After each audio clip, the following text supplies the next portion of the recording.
और फिक्र में आगे बढ़ते हैं और बात करते हैं क्रिकेटर रिंकू सिंह की, जिन्होंने आज अपने पिता को खो दिया।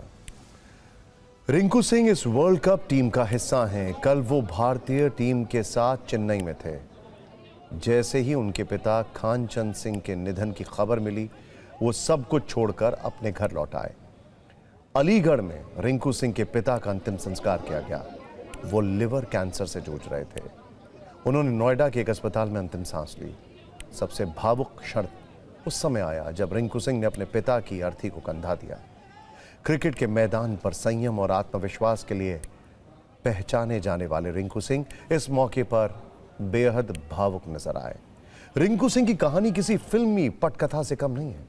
अलीगढ़ की तंग गलियों से निकलकर भारतीय टीम की नीली जर्सी तक पहुंचने का उनका सफर संघर्ष, त्याग और मेहनत से भरा रहा। रिंकू सिंह अपने सपनों को सिर्फ इसलिए साकार कर पाए क्योंकि इसमें उनके पिता का साथ था। रिंकू सिंह के पिता ने अपने पसीने और संघर्ष से बेटे को इस काबिल बनाया कि आज उन्हें पूरा भारत जानता है। एलपीजी सिलेंडर की डिलीवरी करने वाले रिंकू सिंह के पिता कभी भी अपने बेटे के सपनों को गरीबी की दीवार से टकराने नहीं दिया। उन्होंने जब रिंकू क्रिकेट खेलने जाते थे तो पिता अपने कंधों पर सिलेंडर ढोते हुए यही सोचते थे कि एक दिन उनका बेटा मैदान में देश का नाम रोशन करेगा। अलीगढ़ की गलियों में जब सुबह होती थी तो खानचंद सिंह का दिन सूरज निकलने से पहले ही शुरू हो जाता था। कंधे पर एलपीजी गैस सिलेंडर का भारी बोझ, माथे पर पसीना और मन में एक ही सपना, मेरा बेटा कुछ बड़ा करेगा। बेटे ने भी निराश नहीं किया। पहले अपने खेल से आईपीएल में सेलेक्ट हुआ, फिर भारतीय क्रिकेट टीम तक का सफर तय किया। रिंकू सिंह के पिता के निधन के बाद पूरा क्रिकेट जगत भी शोक में डूब गया। अपने बेटे को स्टार बनाने का सपना देखने वाले एक पिता के संघर्ष और उनकी अंतिम यात्रा पर आपको ये रिपोर्ट जरूर देखनी चाहिए।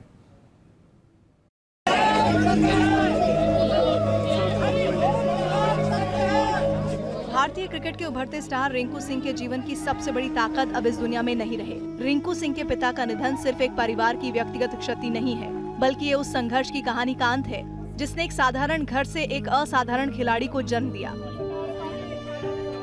रिंकू सिंह के स्टार क्रिकेटर बन जाने के बाद भी उनके पिता खानचंद सिंह को पता था कि संघर्ष क्या होता है। इसीलिए शानदार घर, गाड़ी और ऐशो आराम की जिंदगी होने के बाद भी रिंकू सिंह के पिता ने सिलेंडर की डिलीवरी करना नहीं छोड़ा था।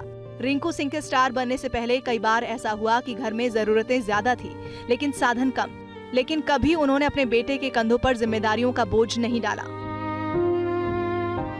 सुबह जब खानचंद सिंह सिलेंडर की डिलीवरी करने के लिए निकलते थे तब रिंकू बैट लेकर मैदान पहुंच जाते थे। पिता सड़कों पर पसीना बहाते थे तो रिंकू सिंह क्रिकेट के मैदान पर। खानचंद सिंह ने अपने कंधों पर सिलेंडर का वजन इसलिए उठाया ताकि रिंकू के कंधों पर सपनों का वजन हल्का रहे। कहते हैं कि एक पिता का संघर्ष अक्सर दुनिया नहीं देख पाती। जब लोग रिंकू के छक्कों पर तालियां बजाते हैं तो उन्हें वो पसीना दिखाई नहीं देता जो वर्षों तक खानचंद सिंह की पीठ से बहता रहा। वो सिर्फ सिलेंडर नहीं ढोते थे, वो अपने बेटे का भविष्य ढो रहे थे। हर सीढ़ी चढ़ते वक्त, हर गली से सिलेंडर पहुंचाते वक्त उनके मन में यही विश्वास था कि एक दिन उनका बेटा देश के लिए खेलेगा। और जब भी रिंकू ने मैच जिताया था तब पिता का सीना इसी तरह गर्व से चौड़ा हो गया। भाई मेरे लड़के ने तो मेरी पूरी लाइफ बना दी है। मैंने कभी ये इतना सोचा भी नहीं था कि मैं इतना अपने बच्चों के लिए, लेकिन मेरे बेटे ने, रिंकू ने मुझे इतना करके दिखाया कि दो मंजिले का मेरा बेटा का मकान, सब उसी की मेहरबानी है, मेरी कुछ नहीं। हाल ही में जब रिंकू ने अपने परिवार के लिए नया घर बनवाया तब वो पल केवल एक घर का उद्घाटन नहीं था, वो वर्षों के संघर्ष का सम्मान था। खानचंद सिंह के चेहरे पर जो संतोष था वो किसी पुरस्कार से कम नहीं था। वो जमीन से जुड़े थे, इसीलिए नए घर के अलावा वो ज्यादातर वक्त उसी घर में बिताते थे जहां उन्होंने वर्षों का संघर्ष देखा। उन्होंने अपने जीवन में बहुत संघर्ष किया। अलीगढ़ के रहने वाले, अभी भी चाल में रहते थे। रिंकू ने जो घर बनाया था उस घर में उन्हीं गए और